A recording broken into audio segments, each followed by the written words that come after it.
conversation. Chris and I here, real good friend of mine. Met him a few years back within this industry, and we, grown, kind of know each other here. Brought him over here today. We have a little conversation. We'll talk about, as far as just within this industry, as far as the barbering industry, and where he's gotten, where he's at right now, and the success that he's having.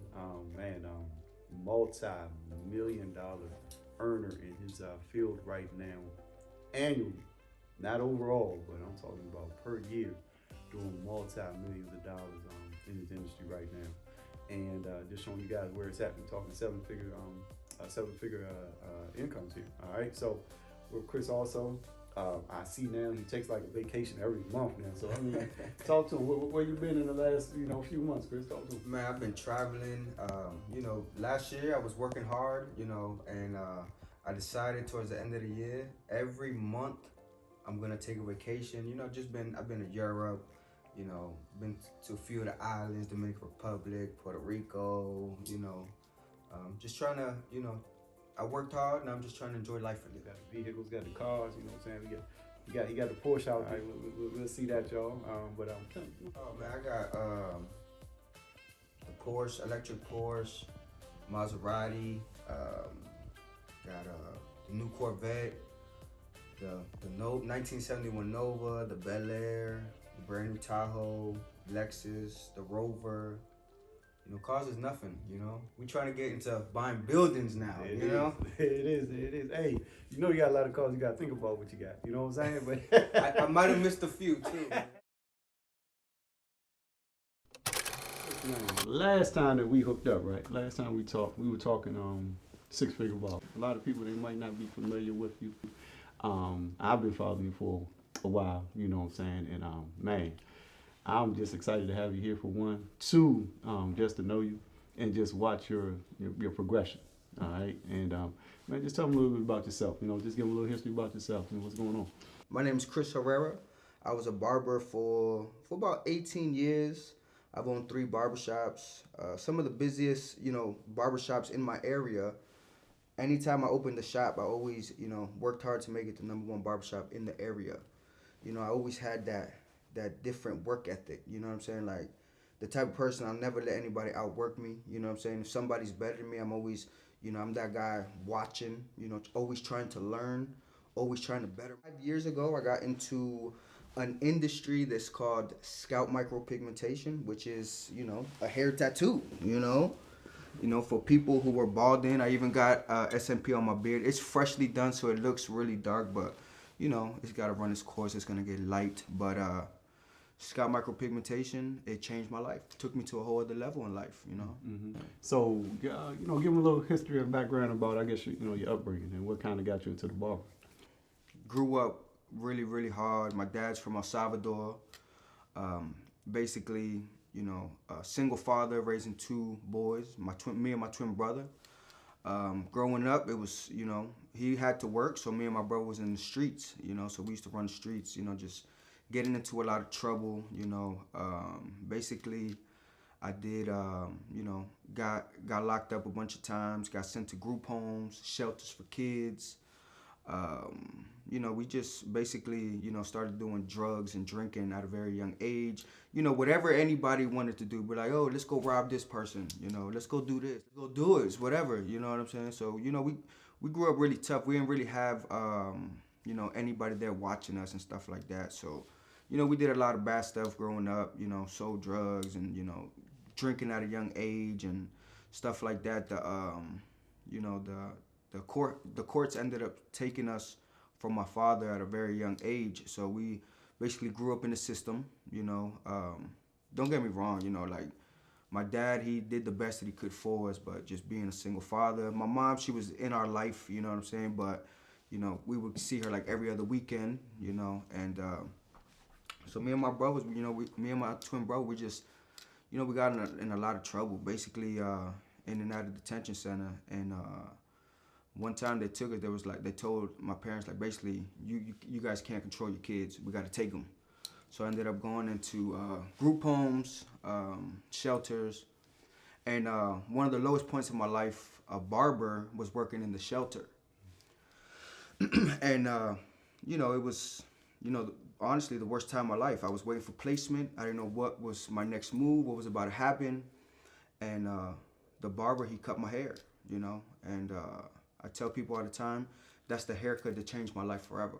Because when he cut my hair and I looked in the mirror, it made me feel like everything was going to be okay.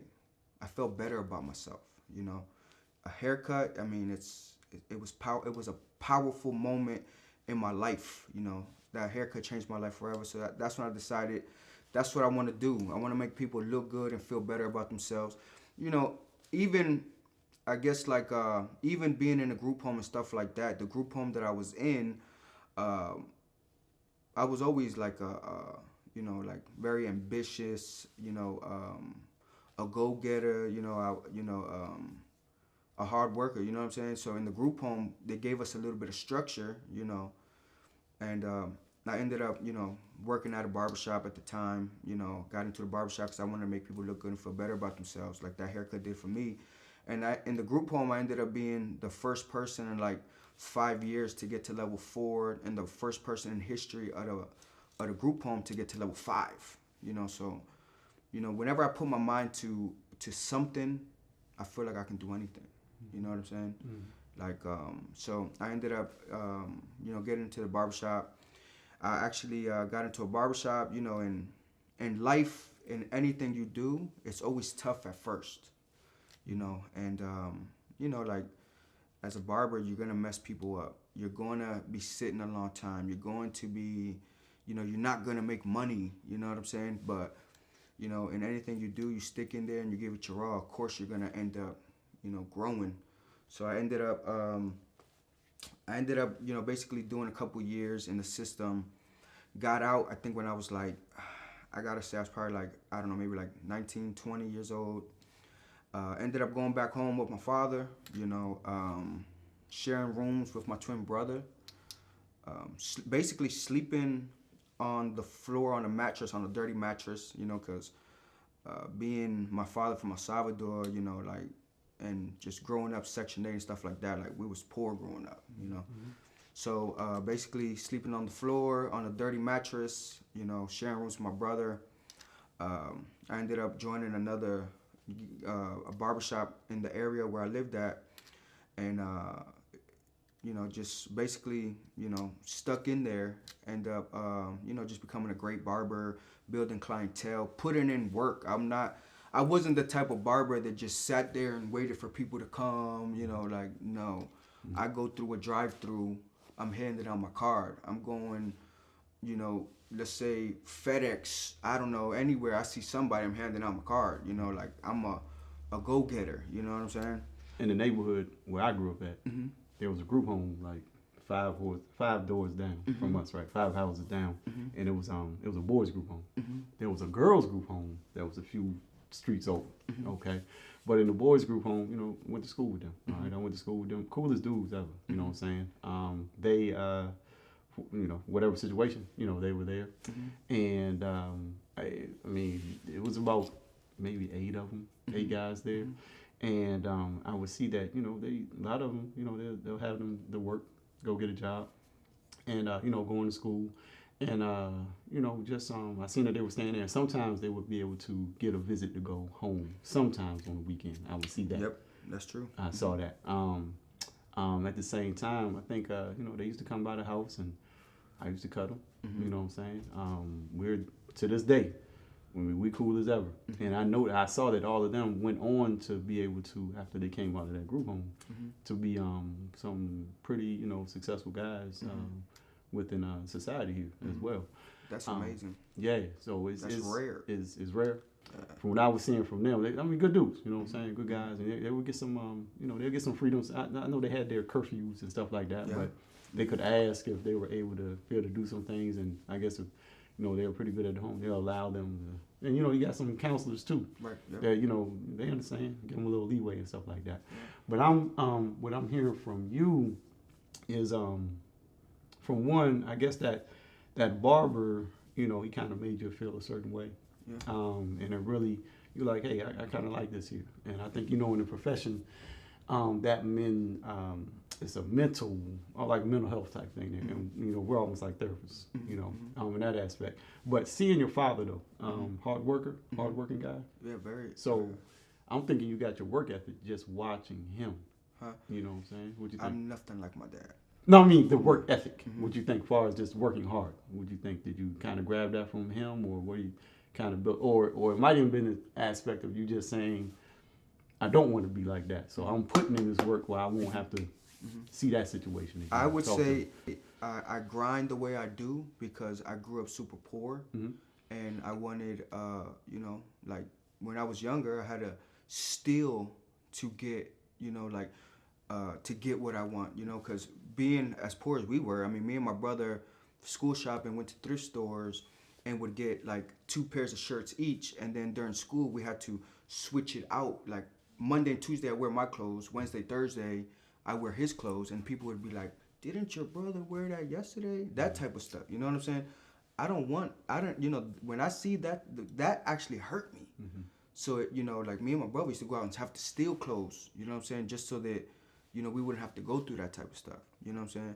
So now I work hard so that, that's why I guess like I'm wearing a diamond out Rolex, I'm wearing diamond out chain, you know what I'm saying? Blinging over here, baby. Gucci, you know what I'm saying? Because I grew up poor, you know what I'm saying? I know, I think when you first told me, I think you had got some rings or something. I said, man, you looking like a rapper over that thing. I get that all the time, man. People be asking me that. So tell me this then. So you worked in the barbershop. When did you start owning? How did that come about? You owning your first barbershop? Did you kind of take over one? Did you just go ahead and open one up? How'd that work out? So what ended up happening was one of my clients. He was a young boy. He worked at like like this nonprofit organization. They helped like kids. I guess like I don't know. I forgot if it was like just like kids from other countries that have it rough at home. They help the kids out and stuff like that. And the lady that actually owned the nonprofit, took a liking to him, and he saw, I guess like as a barber, I was still driving had a nice car, still dressing nice. At that time I would say fresh J's all the time. You know what I'm saying? And he was like, she asked him, "What do you want to do? Let me help you, start something so you can grow." And he was like, "I want to open a barbershop." And he ended up coming up to me like, everybody in the streets know me as Twin. That was like my street name because I got a twin brother. So they be like, he came up to me, he was like, "Hey Twin, I'm about to open a barbershop. What are you paying booth front?" And I was like, when he told me that, I was just like whatever. Because people, as a barber, you get a lot of people to just be talking. You know what I'm saying? So I was just like, yeah, whatever. You about to open a shop, okay, whatever. Next thing I know, he opens a shop. And basically, I guess at the barbershop where I was at, it wasn't a real professional barbershop. You know what I'm saying? Like these dudes would be playing porn while we're trying to cut clients, or playing like rap music and all that stuff. It was very unprofessional, and I wanted more for my clientele, So one day I ended up going over there, and like he had like 3 or 4 barbers, like he would just hire anybody. Like if you came in there and was like, "I'm a barber," and you got a butter knife and a spoon, he gonna hire you. You know what I'm saying? Like that's just the type of person he was. And when I went over there, I was like, how much would you charge me booth rent and stuff like that? And like, I'm talking about a young kid. He was probably like 18 years old. Somebody basically handed him over money and helped him do everything. And she was like very well off, had a lot of connections in the city. So for him to open that, it was like that. So I ended up getting in there, and it was just like, it was super ghetto barber. He had like 4 or 5 barbers, but he would just let anybody work there. So when I came in there, he wanted me to be like the manager. So I ended up becoming a manager, and he saw how I was just like, you put me in charge, I'm gonna make sure that everybody's like super professional, everybody's doing what they're supposed to be doing, because, like that was, I was the manager, I was in charge. And then he ended up giving me half the, becoming his partner for like, I think like $12,000 to own half the business.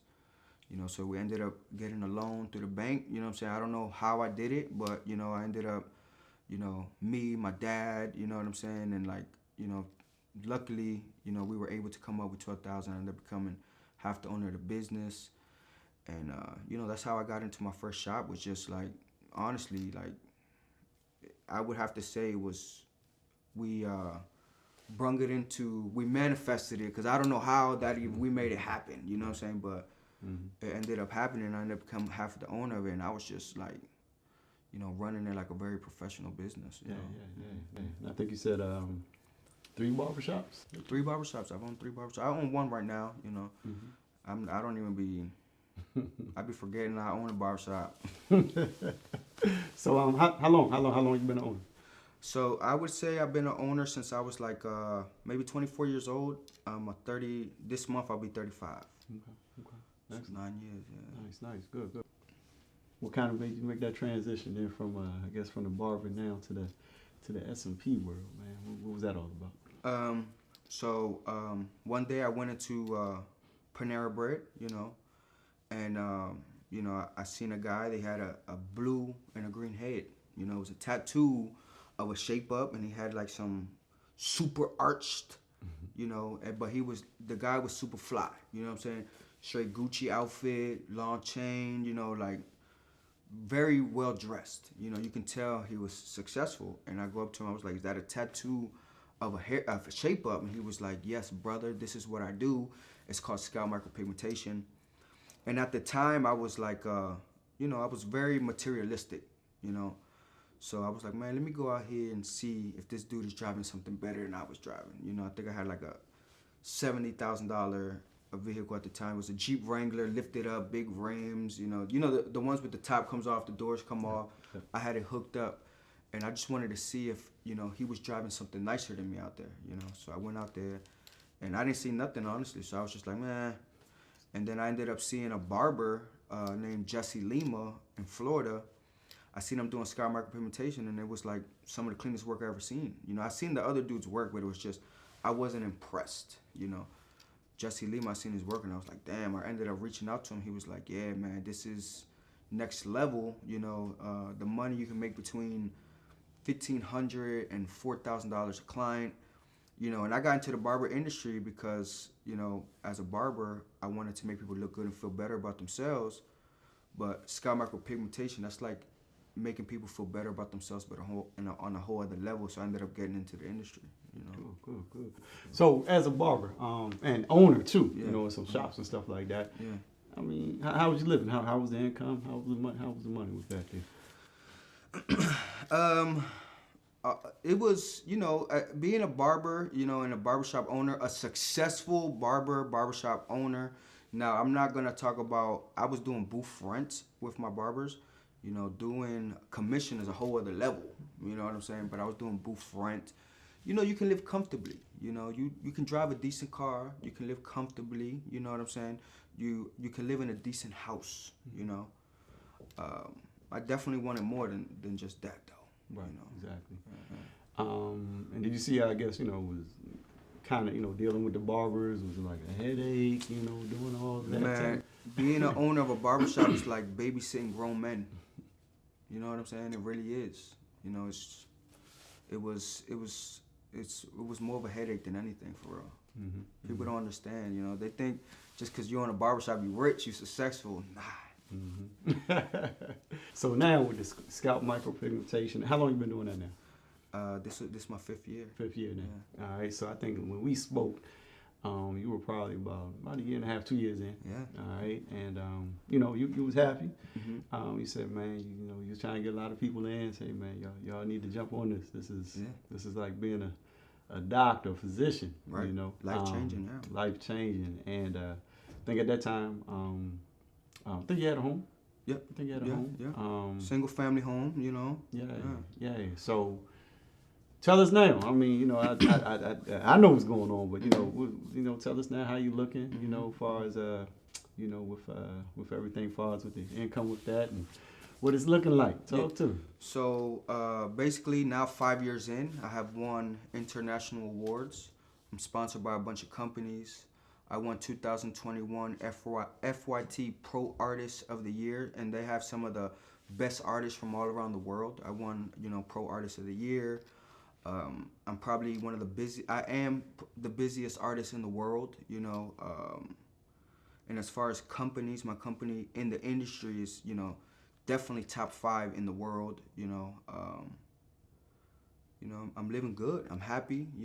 I live in a big house. It's just basically me, my wife, my daughter, 4 dogs in a huge house. I got 9 cars, and I'm clearing multi-millions a year. A year. Yeah. On paper. Yes. You know what I'm saying? Yes, legitimately, man. So right now, you just saying that went from the barber and that just making ends meet, making it happen, being successful, things like that. But then jumping over here into this industry here and 7 figures, man, easy. Multi. Yeah. So we're gonna do 8. The next one, all right. Next time I see you, we're gonna do 8-figure barber, all right. Hey, last time we talked, we said 6, going 7. Now we talking 8, man. Hey, y'all, I'm trying to tell y'all this is it right here. But with mindset. So just because a lot of times to be able to do that, you have to make a whole shift. You gotta be focused. And I think when you and I, when we had that conversation with the 6-figure one, you were a bigger guy. Right. You know what I'm saying? You were a bigger guy. Just tell us now as far as like with the weight loss. How much weight did you lose? How did that come about? Things like that. Well, it got to a point where, you know what I'm saying, like, I was, just overweight. I wasn't, I wasn't living right. You know what I'm saying? I wanted more, you know what I'm saying? So I definitely was about almost 300 pounds. I weigh about 180 now, so I've lost 120 pounds. Wow. I feel good. Yeah, I feel good.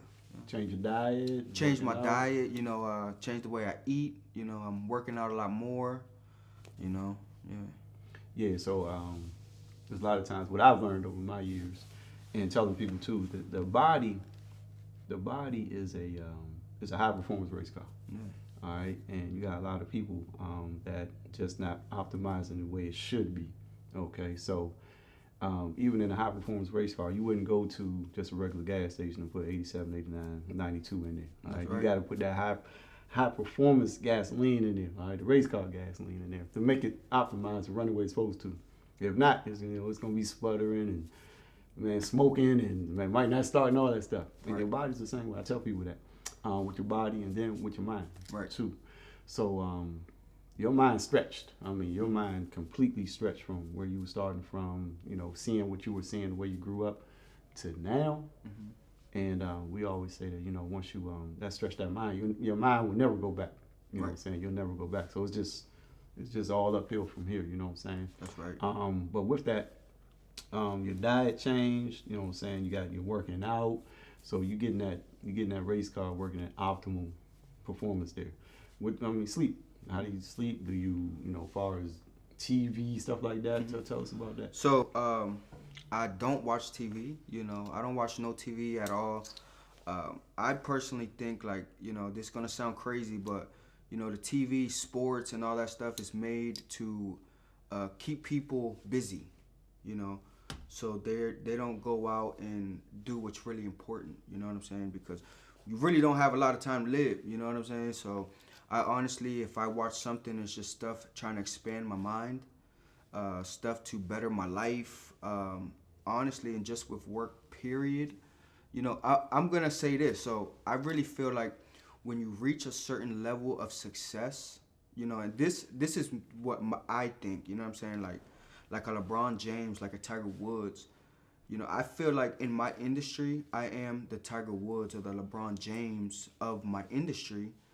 And I feel like I've kind of gave up, like not given up, but just I've put like my dreams first and then everything else second, like family, which, I'm not happy about it, but I have put, family, my business before my family, you know what I'm saying? I think that's why I have reached the level of success that I'm at and making multi-millions, because I'm focused, which I'm trying to work hard now so later I don't have to, and I can, I hope my daughter don't get too old, you know what I'm saying? But yeah, I honestly, I don't watch TV.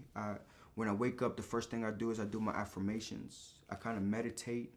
You know what I'm saying? I tell myself that, I'm happy, I'm healthy, I'm blessed, I'm rich, I'm successful, stuff like that.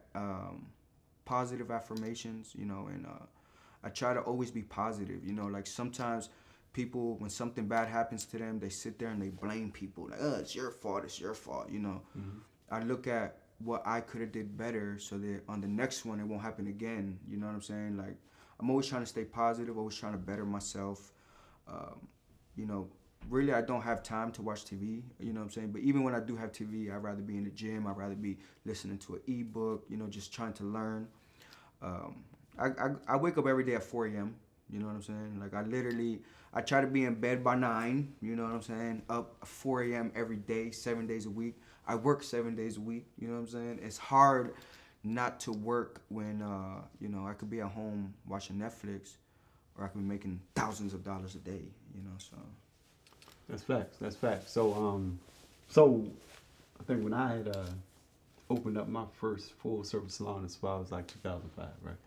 And man, I thought I was gonna open the doors and just be an instant millionaire, and it didn't go that route, all right? And fell into some financial difficulties during that time. But during that time, I knew, I said, man, something I'm just not doing right. So I had to look into it, and I just saw that one that you were talking about.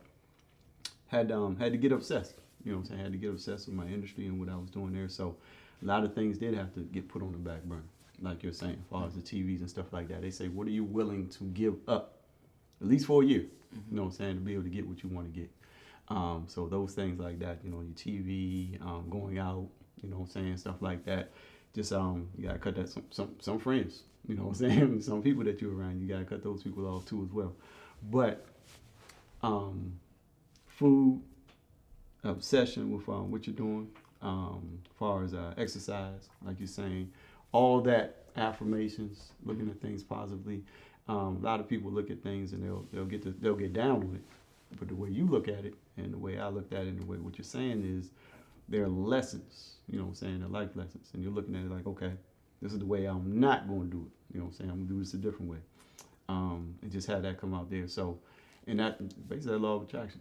You know what I'm saying? So all that you just said, it's real. There's a lot of majority of successful people have the exact same work ethic, mindset that you just put there. You probably did it subconsciously, didn't even know it, but yeah, you just put yourself right in sync with that. So I mean, I hear it, and a young guy like yourself too. You know what I'm saying? And you decided to do that at the age of 30. You know what I'm saying? And you are where you are right now. So I definitely commend you on that for sure. I mean, I see now that you know, you got your office, nice office. I mean, look like a doctor's office. You know, you got it laid out real nice. Tell me this then. What's probably next? I think you came out with your own ink now, your own pen or something like that. But you know, where do you see yourself going now? So right now I'm coming out with products. Last year I trained more students than anybody else probably in the world, bringing people into this industry, you know, trying to give people the blueprint to success, how I did it, especially barbers. You know, I'm trying to help barbers get into this industry because I tell people all the time, being a barber is like being a nurse. Doing what I do is like being a doctor, except I make 3 times more than doctors. So I'm bringing a lot of students into this industry. I'm coming out with the best products. Right now we got pigment, which is ink for the make it look 100% natural and undetectable. I came out with my machine. I'm coming out with needles. It should be here about next month.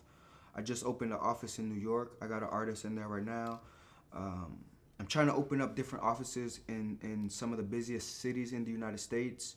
You know, Los Angeles, you know, places like that. The Art of SMP, that's my business. So I'm trying to open up like kind of like franchises, except it's not really a franchise, it's a partnership, you know. You know, I'm trying to get into, you know, I do own a few properties as well. I paid my dad's house off a few years ago. So I'm trying to get into real estate, investments. I threw a couple $100,000 in the stocks and crypto, you know, just trying to make smart investments so I can leave for my kids. Definitely for your generation.